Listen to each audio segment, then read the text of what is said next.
On this Thursday night, the lead investigator in the case of alleged serial killer Bruce McArthur sits down with the National. Why police are sifting through dirt in a Toronto ravine, and why he is bracing for what they may find. And how the victims' families are in a terrible limbo. Also tonight, the Prime Minister says he's confident he did not act inappropriately with a female reporter nearly 2 decades ago. And in Quebec, that heat wave has now killed at least 34 people. How it's putting the most vulnerable at risk, and what's being done to help. This is The National.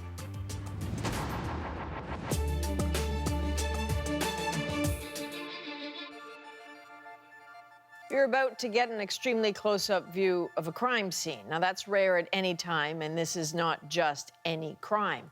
As Toronto police forge ahead with their months-long probe of alleged serial killer Bruce McArthur, they have found another disturbing clue. Joanna Remiliotis is on the case for us. The access granted by the lead detective on the case was extraordinary and unexpected. You're a brave man. And only adds to how grisly this investigation continues to be. A day after they started digging, looking for anything from a skull to a tooth, police confirm they've found remains in one of 2 piles of compost accused serial killer Bruce McArthur may have dumped here. They're digging further up in what's essentially a compost pile and loading what they find into buckets, bringing it down to the tables and sifting through it and looking for any further human remains. Police dogs led the team of forensic experts here, a ravine behind the home where MacArthur stored his landscaping tools. The same place where police found the dismembered remains of 7 men in planters stored in the garage. Police won't elaborate on what the new discovery is, but seem confident it's connected to the case. We're going to have some work to do identifying those remains, linking them to the MacArthur investigation, but I think geographically where the remains were found, we're not going to have much of an issue doing that. Any new remains may trigger new leads or fill in some blanks. Some of the identified victims' remains found in those planters aren't complete, and the remains of Majid Kayhan, one of the 8 men MacArthur is accused of killing, haven't been identified yet. There's also the grim possibility there may be other victims. Later at police headquarters, Nsinga says he's ruling nothing out. If there's a 9th victim or a 10th victim or 11th victim found at Mallory, and then we have to identify them, look at the circumstances of their deaths and any associations and decide if charges are going to be laid. It has been a meticulous investigation. Police spent months in MacArthur's apartment and are poring over the hundreds of pieces of evidence seized there and from inside the home at Mallory Crescent, evidence that could lead to more charges.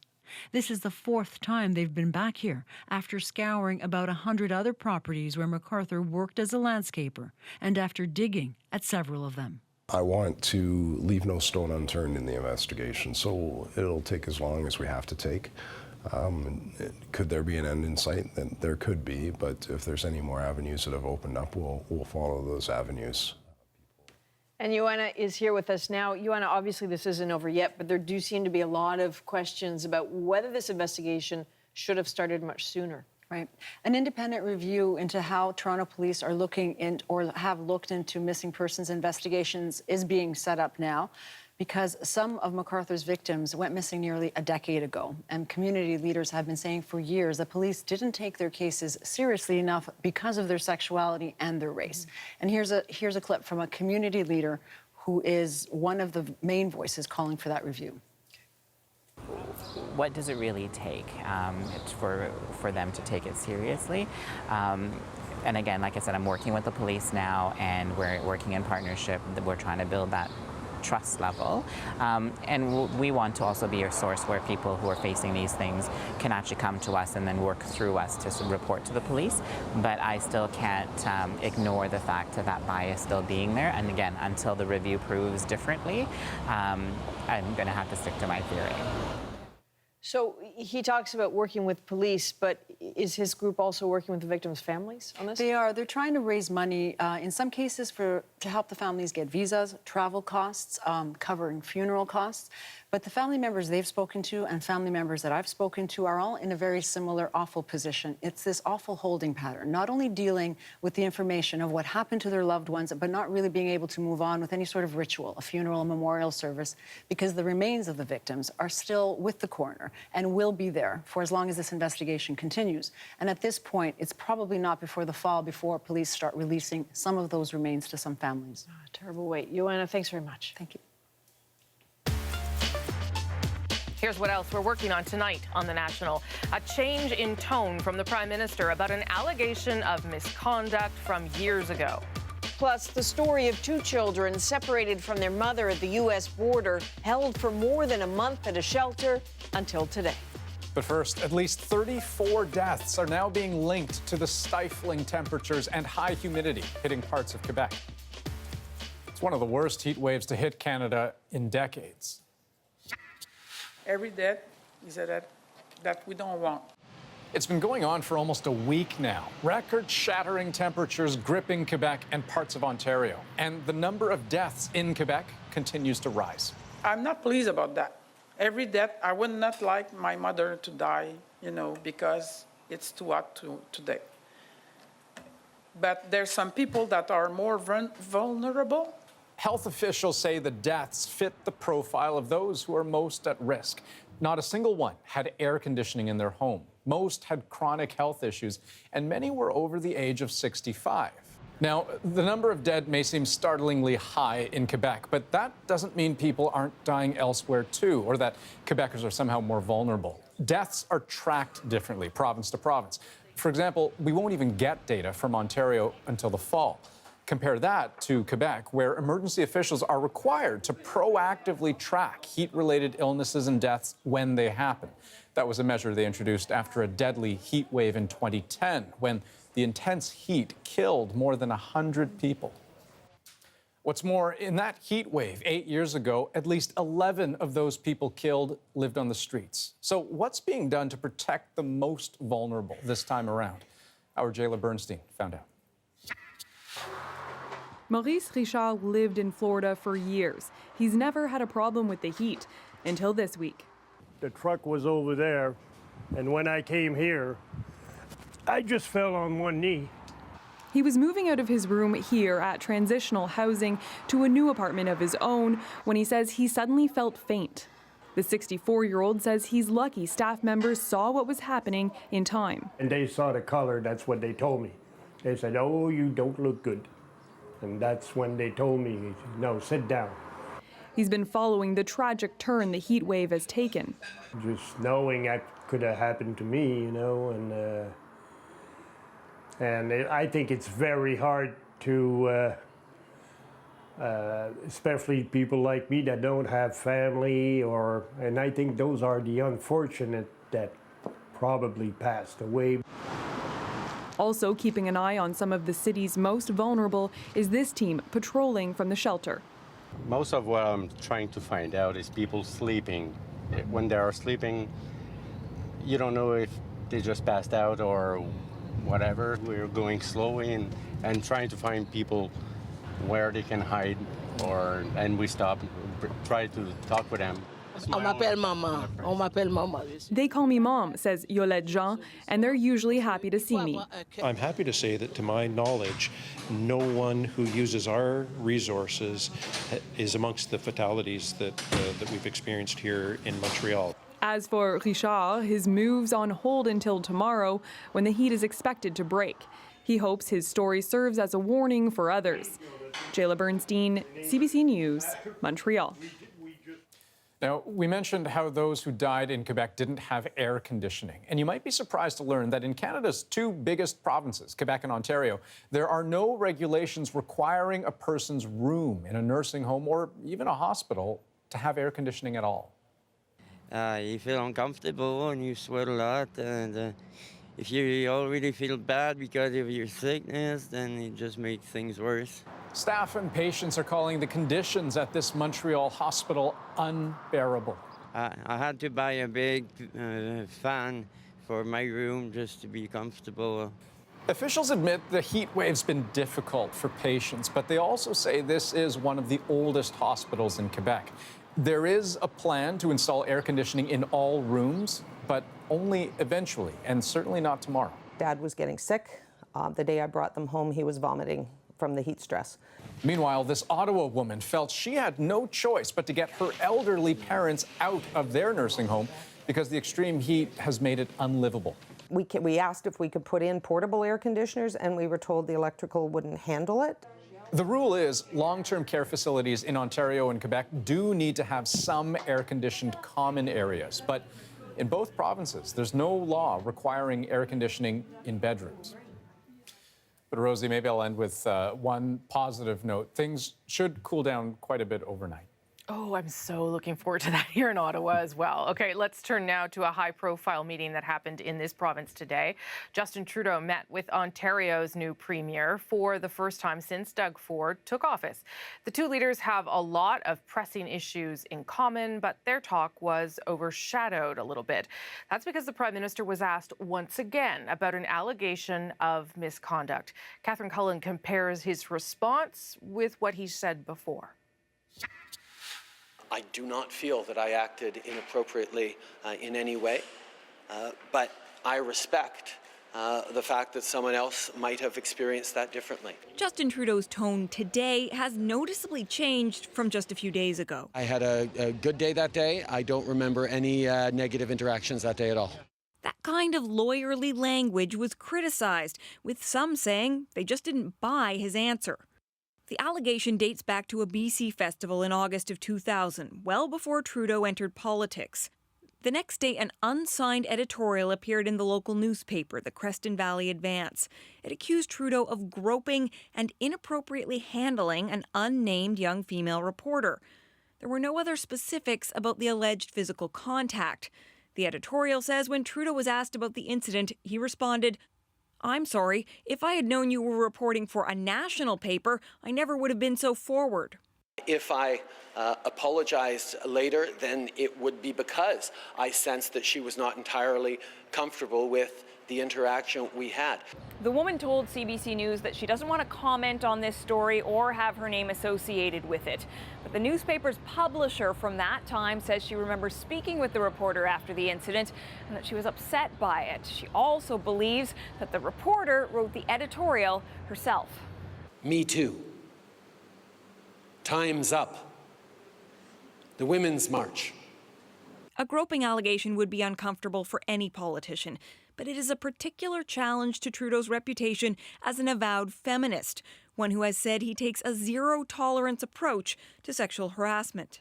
I don't feel was in any way untoward. Today, trying to quell questions, he leaned into that feminism. And I'll be blunt about it, often a man experiences an interaction as being benign or not inappropriate, and a woman, particularly in a professional context, can experience it differently, and we have to respect that and reflect on that. Trudeau was asked twice today if he'd launch an investigation into his own behavior, just like he has for other MPs and staff facing allegations. He dodged both questions. He did say, though, he'd keep reflecting on how people can perceive an interaction differently. Catherine Cullen, CBC News, Ottawa. As for what happened at that meeting between Trudeau and Ford, it sure looked friendly, but their differences could hardly be ignored. Just moments before the meeting, the Premier released a statement blaming Ottawa for the recent surge of asylum seekers crossing into Canada, saying they're causing a housing crisis in Ontario. Well, here's how Trudeau responded to that after the meeting. Didn't seem to me that the Premier was quite as aware of our international obligations to the UN Convention on Refugees as he might have been. So I spent a little time explaining how the asylum-seeking system works.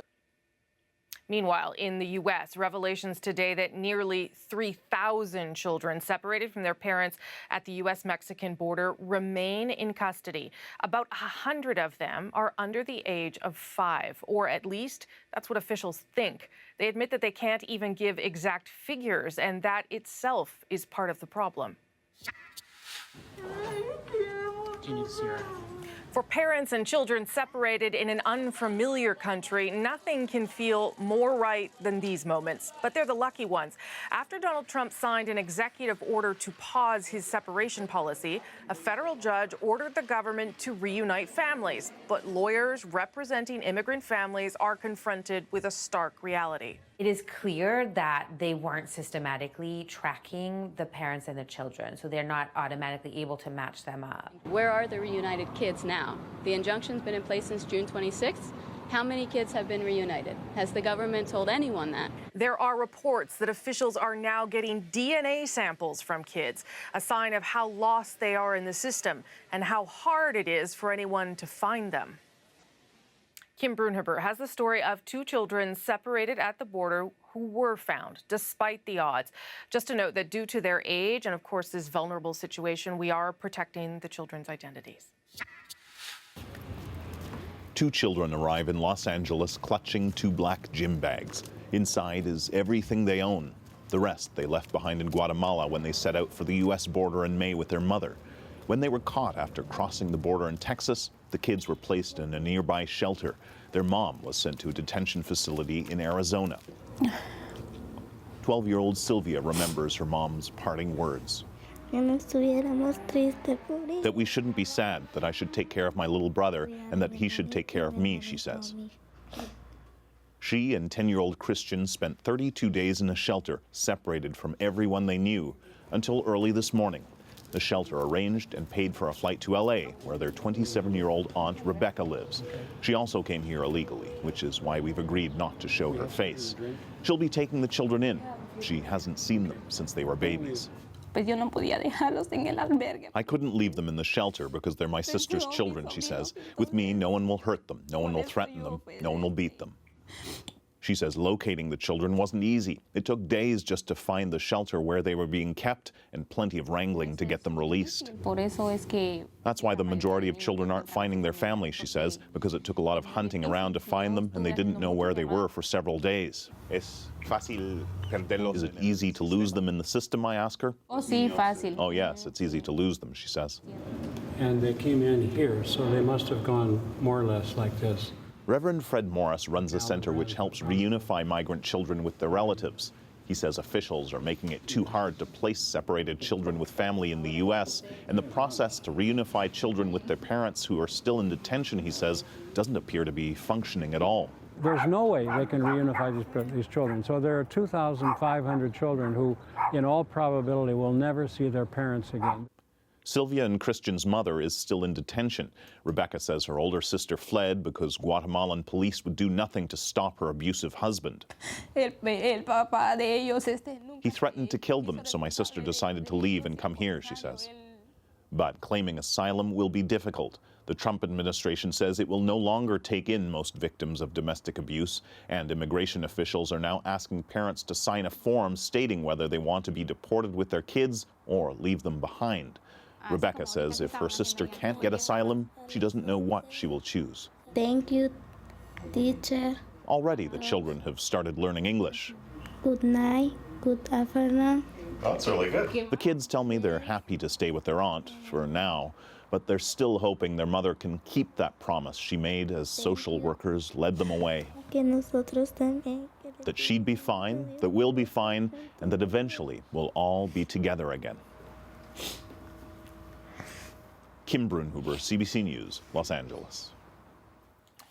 And a few other developing stories we are tracking tonight, starting with the latest on that young soccer team trapped in a cave in Thailand. It's now Friday morning there, approaching 2 weeks since the 12 boys and their coach first got stuck.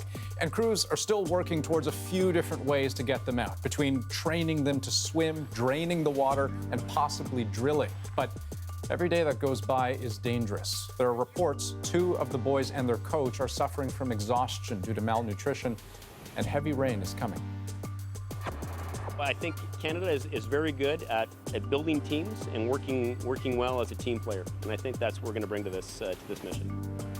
That's the commander of Canada's Mali Task Force before deploying to what's become the UN's most dangerous peacekeeping mission. And just hours before he and some of the troops departed, news that the Canadian mission is growing. federal officials announced that 20 police officers will join the 250 troops already committed. Coming up on The National, a small town in the UK on edge tonight after a couple was poisoned by a nerve agent. Margaret Evans takes us there. And it's hard enough to get friends or family to help you move. How about strangers? The ultimate good neighbor story is our moment of the day. And they shared the joy of travel and getting the perfect photo with their millions of followers inside the online adventure community Morning. 3 young Canadians. They did a lot of traveling. They I'm sure did some stunts that were a little bit over the top sometimes, but even then, you know, they were just doing what they loved.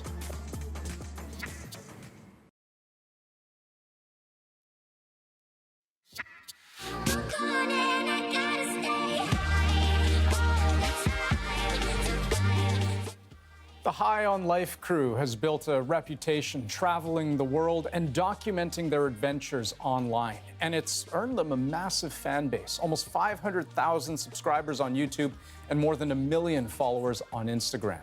Which is why a tragic accident at a popular waterfall near Squamish, BC, is being felt well beyond the province.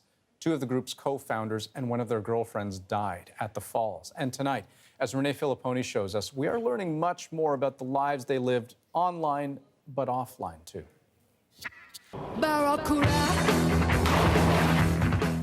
Taken in exotic locations, the videos are stunning. The stunts, risky. Today, family, friends, and fans of the Instagram stars and video bloggers are remembering Ryker Gamble, Alexy, Lyakh, and Megan Scraper. This is where the group was swimming on Tuesday. Search and rescue crews say the danger level here is very high. According to witnesses, Scraper fell over this edge first, falling 30 meters into another pool. Gamble and Lyakh tried to save her. I would call him a hero, and the other people that knew him would feel the same. I'm going to counter the bodies. Gamble boxed at this gym. Coach Brian Grant said not only was he great in the ring, he also volunteered with a program to help at-risk youth. Ryker always came with a great attitude, with a great sense of humor. We started out just trying to travel and offset our expenses so we could go around the world and make content. Gamble and Lyakh made news in 2016. They were charged in the U.S. for entering a restricted area of Yellowstone National Park to take pictures. They apologized. But getting the perfect photo is what made them so popular.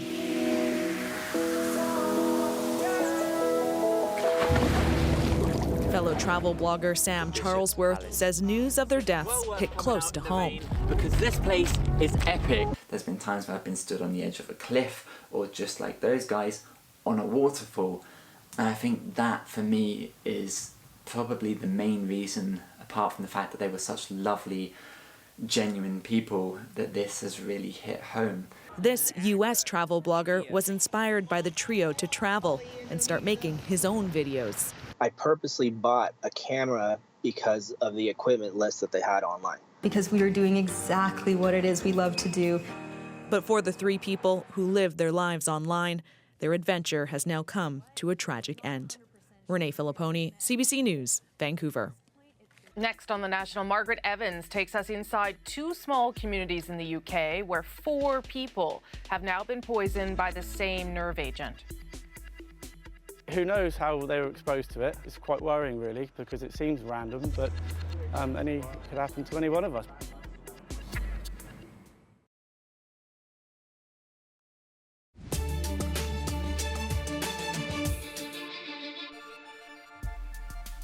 Tonight on The National, we're tracking some developing news out of Ottawa. Canada's Justice Minister says there will be an external review of Hassan Diab's extradition. It'll look into why the government decided to extradite Diab to France in 2014 to face terrorism charges.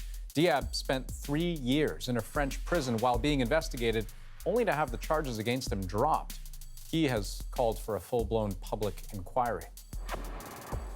Check out this video from Arizona today. That's a wall of dust rolling through a valley just south of Phoenix. The National Weather Service put out a dust storm alert, warning people to drive carefully as it passed through.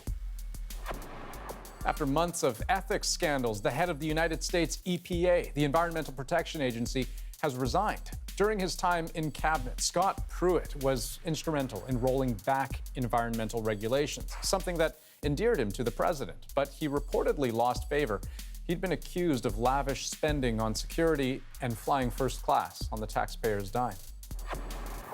And here's a look at what will soon be flying high in the sky over London. The giant balloon dubbed Trump Baby was given the green light today. It'll fly near British Parliament next Friday when Donald Trump himself is scheduled to visit. Worth noting, he and London's mayor don't exactly get along, and it was the mayor who approved the request to fly the balloon. British investigators confirmed today that 2 people who were struck by the deadly nerve agent, Novichok, came into contact with the poison by handling some sort of contaminated object. But finding it may be almost impossible. The nature of a nerve agent such as Novichok is it is an absolute tiny needle in a very large haystack that we have to find. Paramedics were called to a home in Amesbury on Saturday after getting a report that a woman had collapsed.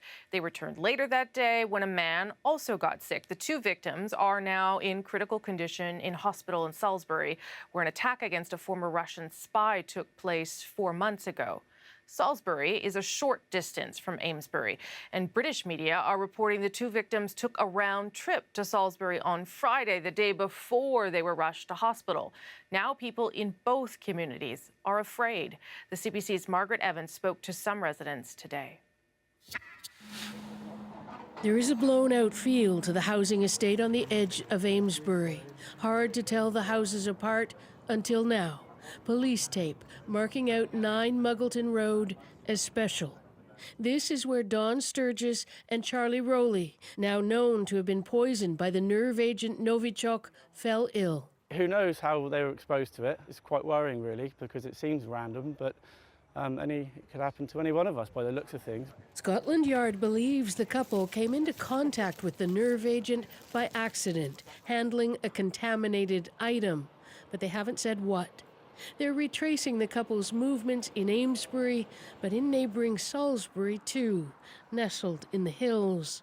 Police evacuated a shelter Sturgis sometimes stayed at, and it was in Salisbury that former Russian spy Sergei Skripal and his daughter Yulia were first poisoned with Novichok. Then and now, the British government blamed Moscow. It is completely unacceptable for our people to be either deliberate or accidental targets, or for our streets, our parks, our towns to be dumping grounds for poison. Britain has already spent millions decontaminating private and public sites associated with the Skripal attack. The bench has since been taken away, but this is where the Skripals were found last March in evident distress. It gives you a sense of just how small Salisbury is, and the town has been struggling ever since to overcome the stigma of having been the site of a nerve agent attack. Tourists still come to see the cathedral, but locals say Salisbury was only just getting back on its feet. After the first lot, I didn't come into Salisbury for 12 weeks, the whole time. Now, its serenity has been challenged once more. Margaret Evans, CBC News, Salisbury. Now, Russia categorically denies any involvement in this latest incident. A government spokesperson says Russia has proposed holding a joint investigation, but that British officials have shown no interest. And part of what happened after the first Novichok attack, and it looks like it's already happening again, is a flood of fake stories that try to deflect blame or make wild accusations. That just seems to be what happens in a social media-soaked world. More than confusion, though, there can be deadly consequences of fake stories. A lesson now brought home in a terrible way in India. False accusations against innocent people resulting in deadly vigilante justice. Those fake claims spread through the hugely popular messaging service WhatsApp. This week, the Indian government unleashed a stern warning.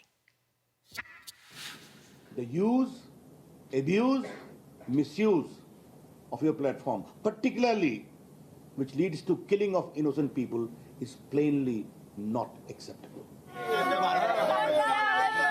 The latest attacks happened on the weekend. 5 people were lynched after they were accused by a crowd of being child kidnappers. This happened in a western region of India, but since the spring, more than a dozen similar attacks have been reported across the country, most of them in rural areas. In one case, 2 men who had just stopped to ask for directions were killed, mistaken by a local mob to be child kidnappers.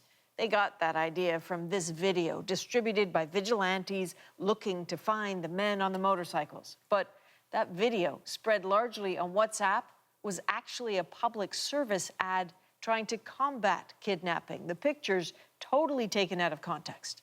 The smartphone is really the first internet access point for millions and millions of Indians. Govindaraj Etiraj started an organization to debunk fake posts in India. But with 200 million WhatsApp users in India, fake news travels fast.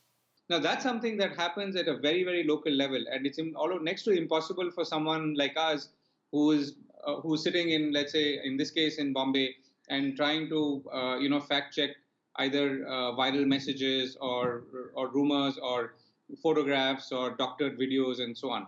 WhatsApp now says it will try to tackle the issue of hoaxes, but as a caution, privacy rules, encryption technology won't make this easy.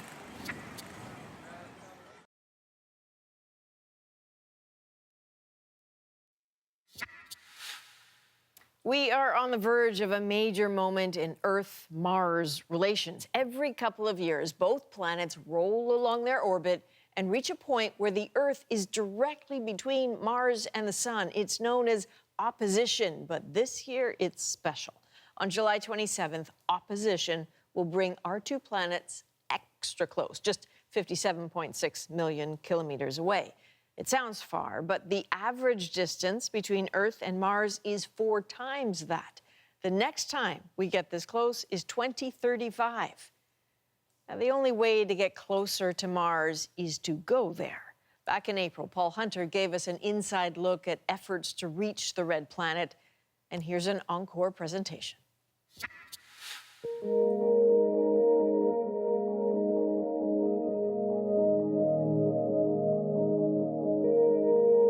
The landscape itself is, without a doubt, otherworldly. Barren, rocky. Mars, at least for now, remains a place untouched by humans. But, just so you know, this isn't Mars. Those tiny yellow specks on the hilltop, those are humans. And this is Hawaii, on the shoulder of an active volcano. Those humans are volunteers who've departed Earth, sort of. What I miss most about my life back on Earth is my fiance. I miss all of those little moments during the day that you have together. So we're here at a mock Mars simulation. I think I can speak for everybody that we all would go to Mars. We're living the astronaut life here. 6 people who last year agreed to live together like this for 8 months as if they were actually in a habitat on faraway Mars. And as it would be if they were on Mars, all of the video was taken by those at the habitat for CBC News. Bye, CBC. I love you. All communications, our interviews, even emails are on a lengthy time delay. So the whole thing is an exercise in kind of patience and humility and doing your best to find out what parts of you need to pull out and amplify and what parts you need to pull back a little bit so that you can be the best crew member, teammate for the rest of your crew members. The experiment is funded by NASA as it considers an actual mission to the planet, one of near countless projects underway with that goal. So, they grow their own food, just like in the movies, and they conduct science experiments, just like they would on Mars. But the key aspect is testing interactions and behaviors under stress, because in theory, they're millions of kilometers from anyone else. Supplies are sent in periodically, but otherwise they're on their own. Oh, that's so horrible. No matter the challenges, big or small. My worst moment was probably being stuck in the airlock with a lot of poo. And forget about feeling the sun or a cool breeze. Every time they go outside, they have to suit up for real. It's hard slogging. But one conclusion they've all reached is that getting to Mars is 100% achievable.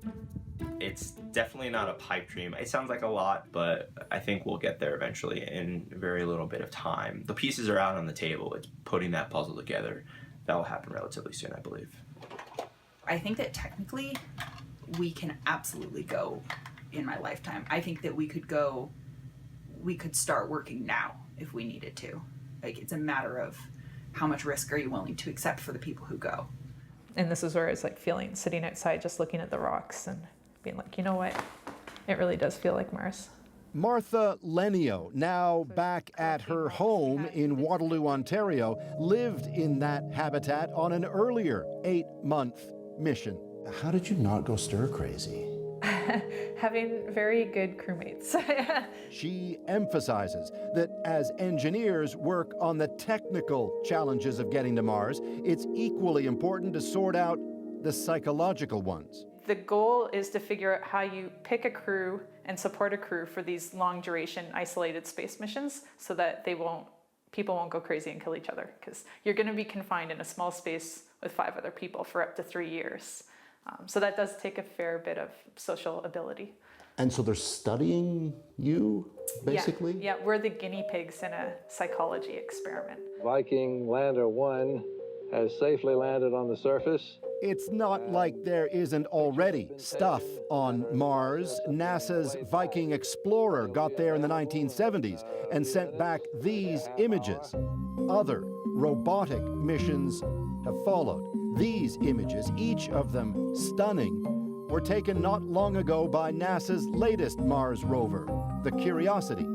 But getting people to Mars and then home safely to Earth is a whole other matter.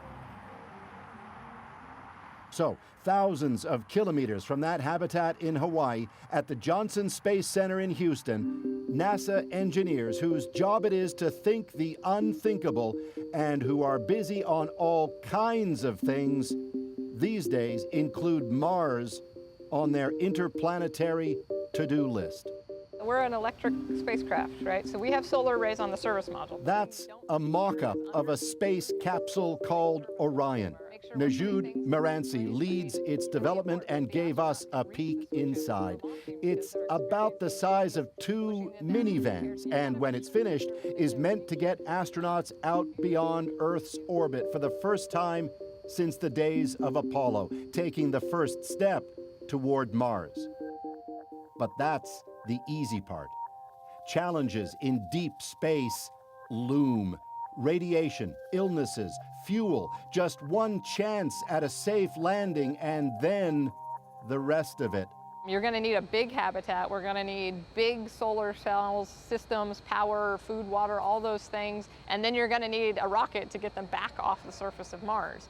So all of that has to be there even before the crew arrives, because you can't have it show up later. And remember that time delay communicating with Earth? So that means if I told you there's an emergency on the spaceship, the ground team would not know that it's happening until 12 minutes later. And if they had an instruction to send back, it'd be another 12 minutes to get back. If there's a fire, if there's a leak, all of those things have to be dealt with by the crew independently, which is certainly a challenge we haven't faced in any human space flight so far. And there's been a lot of challenges, but the ground's able to assist. It sounds daunting. It is. But NASA's gigantic complex in Houston is littered with evidence it's managed daunting challenges before. That's a Saturn V at an on-site museum, the kind of rocket they once used for that other dream, getting to the moon. Meanwhile, just down the street a ways, more evidence NASA's now looking much further afield. We're told to please keep our voices quiet. And that's what's going on behind us right now. These are the people in there, right? Yes, that's correct. We have surveillance cameras inside the habitat. Another habitat with more volunteers inside, this time as if in a spaceship flying toward an asteroid, the kind of trip that might one day target Mars. We had a tour of the simulated mission control with NASA's Andy Self. The thing about this is, unlike a normal mission control, here, they are actually right there. Yes. Like, that's how close we are. That's them, right? We're about 30 feet away. Yeah. Wow. For this test, the volunteers are inside with no windows, just cameras and each other, ostensibly en route and isolated for 45 days. Can we get a status? NASA experts watch how they get along. Unlike the habitat in Hawaii, for those simply flying through space, there's much less to occupy the time. So they're studying to see how pure monotony might affect their thinking and actions. It's basically looking at human nature, seeing how it may unfold, and then countermeasuring it to ensure that it doesn't pose a risk to the mission. And then there's the biggest challenge of all, money.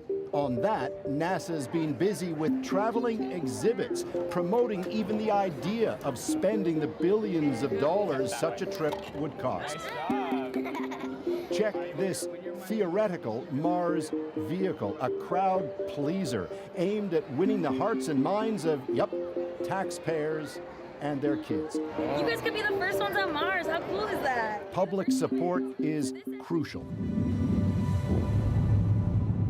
Meanwhile, private companies now play a key role as well. SpaceX, owned by billionaire Elon Musk, famously is now a mega player in the push toward Mars, and Musk himself a mega promoter. What I really want to try to achieve here is to make Mars seem possible, make it seem as though it's something that we can do in our lifetimes, and that you can go.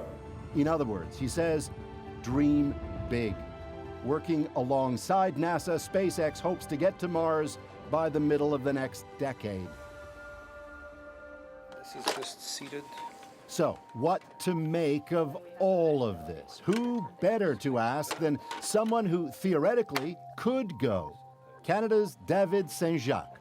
Prepping for his imminent trip to the space station, he thinks about this stuff a lot and bottom lines it this way. Yes, it's risky. It will always be. Spaceflight is maybe the most dangerous thing humans have ever done.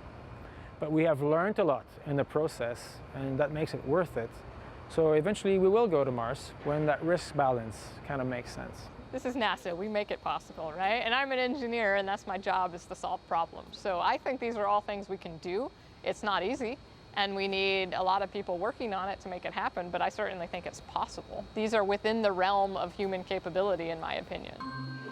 Meanwhile, they keep at it, finessing Orion, getting it shipshape, balancing those risks while considering all the other challenges. Will there be the money for it? Says Saint-Jacques, there are many important earthly priorities, but... The priority, of course, should never be space exploration. There's other things that are more important right now. But we should always keep a little sliver of the pie for blue sky research, for the arts, for exploration, because that is how we progress. So eventually it will become reasonable and natural to take a deep breath and dive and make the trip. And so, as that Hawaiian experiment continues, now with a new crew out exploring make-believe Mars, they take those deep breaths and they dream. After all, what a trip it would be. Paul Hunter, CBC News, Earth. Okay, our moment of the day is next. All about a couple who just moved from Ontario to PEI, but they never expected the warm welcome they got when they pulled into their new driveway. I was just really overwhelmed with how these three strangers just came up our driveway and said, let's unload your U-Haul. And they did it. We've never experienced what we experienced here. But first, if you've been on Twitter in the last few days, you know I have, you may have seen one of the greatest romances of our times-ish. It started when this couple were seated apart. So a woman gave up her seat so they could be together, leaving an empty seat beside her. They joked that maybe she would meet the love of her life in that newly empty seat. Well, enter Plain Bay. You're walking down the aisle trying to figure out where that empty seat is that, that's your row. And, Helen was the lady sat next to me, and we kind of instantly hit it off and engaged in, interesting conversation. That was what was so pleasant about it was, before I knew it, the wheels were touching down in Dallas, and, it felt like no time had passed at all. So. That's the guy who sat down, a model, Ewan Holden. And over the course of several hours, the couple sitting behind them chronicled the budding romance, and it went mega viral. And Holden says that since that fateful flight, they've been in constant contact. You can hear the whole story from Holden, a.k.a. Plain Bay's perspective, on our Twitter, Facebook pages at CBC The National.